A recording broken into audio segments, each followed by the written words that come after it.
కేటీఆర్ చేసిన తప్పు ఒప్పుకుని చట్టం ముందు లొంగిపోవాలని రఘునందన్ రావు అన్నారు. గతంలో ప్రతిపక్ష ఎమ్మెల్యేలను అరెస్టు చేసినప్పుడు పోలీసులను మెచ్చుకున్న కేటీఆర్ ఇప్పుడు ఎందుకు విమర్శిస్తున్నారు? గతంలో ప్రతిపక్ష ఎమ్మెల్యేలను ఇష్టం వచ్చినట్టుగా కేసులు నమోదు చేసి ఇబ్బంది పెట్టారని బీజేపీ ఆఫీస్పై కాంగ్రెస్ పార్టీ నాయకులు చేసిన దాడిని తీవ్రంగా ఖండిస్తున్నాం అని ప్రశ్నించే హక్కు అందరికీ ఉంటుందని వారన్నారు. తెలంగాణ పోలీసులు ప్రపంచానికి ఆదర్శమని, అందుకనే మేము 1200 కోట్లు పెట్టి కమాండ్ కంట్రోల్ కట్టిస్తున్నామని చెప్పి నిన్నటిదాకా పొగుడుతీవి సారు. నిన్నటిదాకా మంచోళ్ళైన పోలీసులు ఇలా నీకు నోటీస్ ఇవ్వగానే తప్పుడు వ్యక్తులు ఎట్లయిరు? మీరు 10 ఏళ్ళు అధికారంలో ఉన్నప్పుడు ప్రతిపక్ష ఎమ్మెల్యేల మీద, ఎంపీల మీద, అందరి మీద కేసులు పెట్టి లోపలేసిరు. అదే ఏసీబీ ఆఫీస్ గేట్ కాడ ఎవరెవరిని లోపలేసిరో యాద్ చేసుకోవాలి ఒకసారి.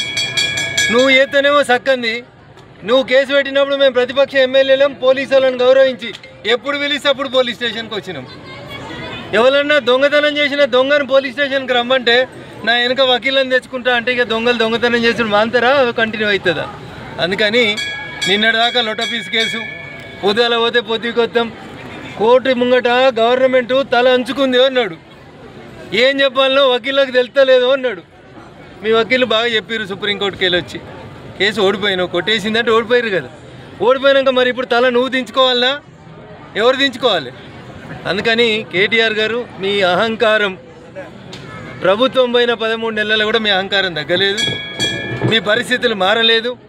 ఏం చెప్పదలుచుకున్నావు? ఇలా పోలీసు వాళ్ళు నమ్మిక లేదు, పోలీసు వాళ్ళు ఏది పడితే అది రాస్తారు అంటే నువ్వు గిదే రాపించినావు ఏంది మా మీద? మల్లన్న సాగర్ పోతుంటే దుబ్బాక ఎమ్మెల్యే రఘునందన్ అరెస్ట్ చేసి కేసు పెట్టిర్రు. మేము ఆ రోజు వకీళ్ళని తెచ్చుకుంటాం రాగనిలే, పోలీసు వాళ్ళు వెళ్తే గౌరవించిపోయినాం. ఇలా మీరేం చేస్తున్నారు? మీరు పోలీసు వాళ్ళని అవమానిస్తున్నారు, ఏసీబీని అవమానిస్తున్నారు. కోర్టు తీర్పిస్తే పోయి సరెండర్ కమ్మంటే సరెండర్ గారు. లొటపీస్ కేసుల మీద ఇదేందుకు మీకు ఇంత భయం ఎందుకు కేటీఆర్ సార్ అనేది ఒకటి. 2, కాంగ్రెస్ మిత్రులకు కూడా నేను ఒకటి చెప్పదలుచుకున్నా.